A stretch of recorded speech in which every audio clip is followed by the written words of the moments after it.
بسم اللہ الرحمن الرحیم۔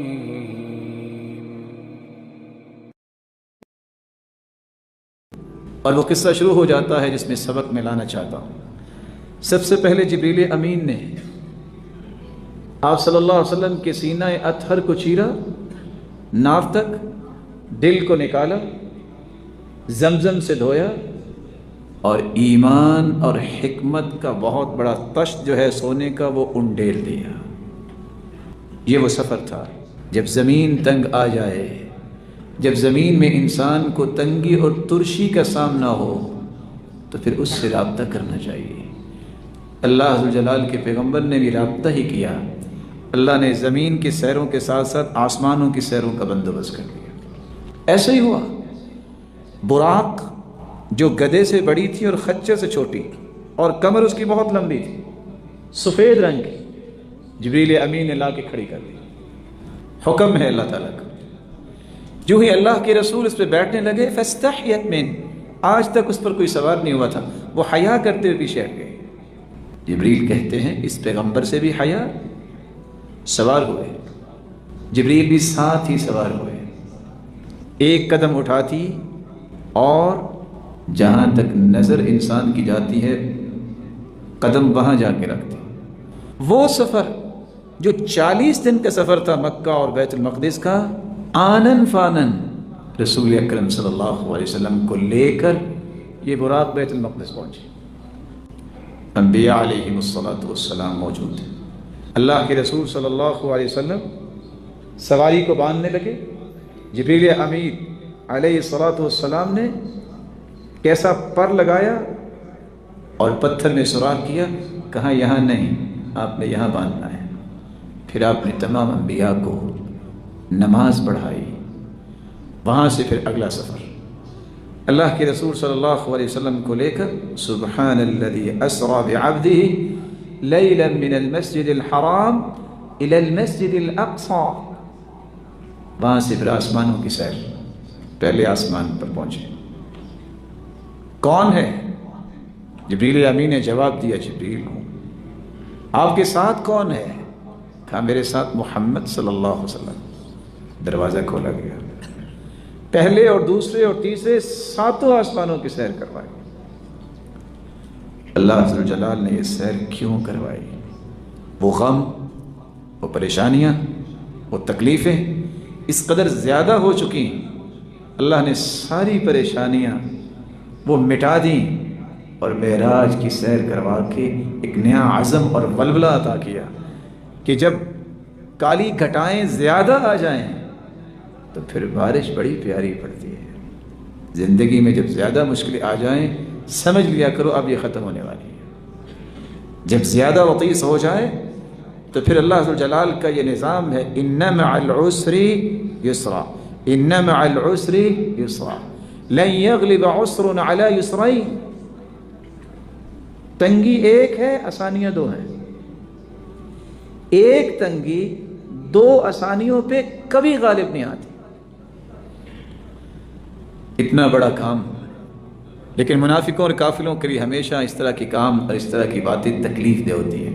جو ہی آپ واپس آئے، آپ نے بیت المقدس اور آسمان کی سیر کی بات کی، ابو جہل کو موقع مل گیا، سیدھا ابو بکر صدیق رضی اللہ تعالیٰ عنہ کے پاس آیا، کہتا ہے ایک بات تو بتاؤ، اگر کوئی کہے کہ میں راتوں رات بیت المقدس گیا، پہاڑوں پہ چڑھا، وادیوں میں اترا، ہو سکتا ہے؟ سیدنا ابو بکر صدیق رضی اللہ تعالیٰ عنہ نے فرمایا ایسا تو نہیں ہو سکتا، 40 دن کا راستہ ایک رات میں کیسے طے ہو گیا؟ مسکرایا۔ پھر پوچھتا ہے کیا خیال ہے اگر کوئی کہے کہ میں آسمانوں پہ بھی گیا ہوں، ایسا ہو سکتا ہے؟ ایسا تو نہیں ہو سکتا۔ بڑا کھلکھلا کے ہنستا ہے، کہتا ہے جانتے ہو کون کہتا ہے؟ کہا کون کہتا ہے؟ کہا آپ کا دوست محمد کہتا صلی اللہ علیہ وسلم۔ کہا اگر اس ہستی نے کہا ہے تو دونوں ہی ہو سکتے ہیں۔ انی لاصدقہ فیما ابعد من ذلک، اس سے بڑی بات بھی اگر اس ہستی نے کہہ دی تو میں مانتا ہوں وہ ہو چکی۔ میرے اور آپ کے لیے یہ ایک نمونہ ہے۔ صدیق کو صدیق ایسے نہیں کہتے، جب نام آیا ہے رسول اللہ صلی اللہ علیہ وسلم کا، کوئی کرائٹیریا نہیں ہے، کوئی میئرز نہیں، کوئی پیرامیٹرز نہیں ہے، اس ہستی نے کہہ دیا ہے، اس سے بڑی کوئی صداقت نہیں ہے۔ جہاں پوری کائنات کی صداقت ختم ہو جاتی ہے، وہاں ہی تو اللہ کے رسول کی صداقت کا آغاز ہوتا ہے۔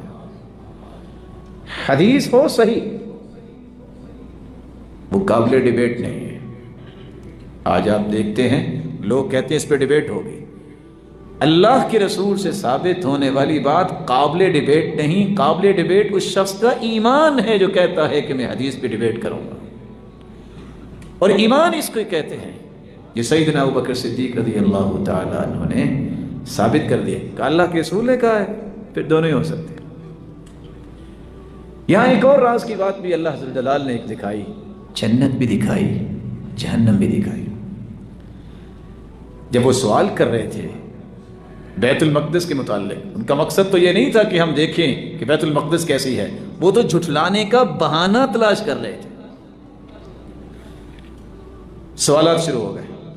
اللہ کے رسول فرماتے ہیں کہ جب سوالات شروع ہوئے، اب انسان رات کو جائے تو یہ سوچ کے تو نہیں جاتا، اللہ کے حکم سے گئے کہ ایک ایک دروازے اور ایک ایک چیز کے بارے میں سوال کیا جائے گا، لیکن اللہ اپنے بندوں کو اکیلا نہیں چھوڑتا۔ اللہ جل جلال نے پوری بیت المقدس اپنے پیارے پیغمبر کے سامنے کر دی۔ روایت کے الفاظ ہیں، دیوار پہ اللہ کے رسول صلی اللہ علیہ وسلم کو جہنم بھی دکھائی گئی جس طرح نماز میں۔ آج پروجیکٹر پہ دیکھتے ہیں نا لوگ، آج پروجیکٹر پہ لوگ دیکھتے ہیں نا، قرآن بھی اور حدیث بھی اور سب کچھ۔ اللہ تعالیٰ نے اس وقت اپنے پیغمبر کو دکھا دیا، ایک ایک چیز جو پوچھ رہے تھے اللہ کے رسول بتا رہے تھے۔ لیکن مزے کی بات دیکھیے، مومن تو اللہ کے رسول کی بات سن کے ایمان لے آتا ہے، کافر اور منافق پھر بھی نہیں مانا۔ دوسری بات جو معراج پہ جا کے اللہ کے رسول کے سامنے پیش کی گئی، آپ کے سامنے ایک پیالہ بیت المقدس کے پاس بھی شراب کا اور دودھ کا پیش کیا گیا، اللہ کے رسول نے وہاں بھی دودھ لیا۔ بعض روایت میں آتا ہے شہد کا پیالہ بھی تھا۔ معراج پہ جب گئے تو پھر 2 پیالے پیش کیے، شراب کا بھی دودھ کا بھی۔ اللہ کے رسول صلی اللہ علیہ وسلم نے دودھ کا پیالہ لے لیا۔ جبریل نے جب یہ دیکھا تو فوراً کہنے لگا اصبت الفطرہ، آپ نے فطرت کو اختیار کر لیا ہے۔ وَلَوْ أَخَذْتَ الْخَمْرَ لَغَوَتْ أُمَّتُكَ، اگر آپ شراب لے لیتے تو آپ کی پوری امت گمراہ ہو جاتی، بڑے کی غلطی پوری قوم کی غلطی ہوتی۔ آپ صلی اللہ علیہ وآلہ وسلم کو اس پوری سیر کے اندر صرف دودھ پسند آیا اور دودھ پینے کا موقع ملا۔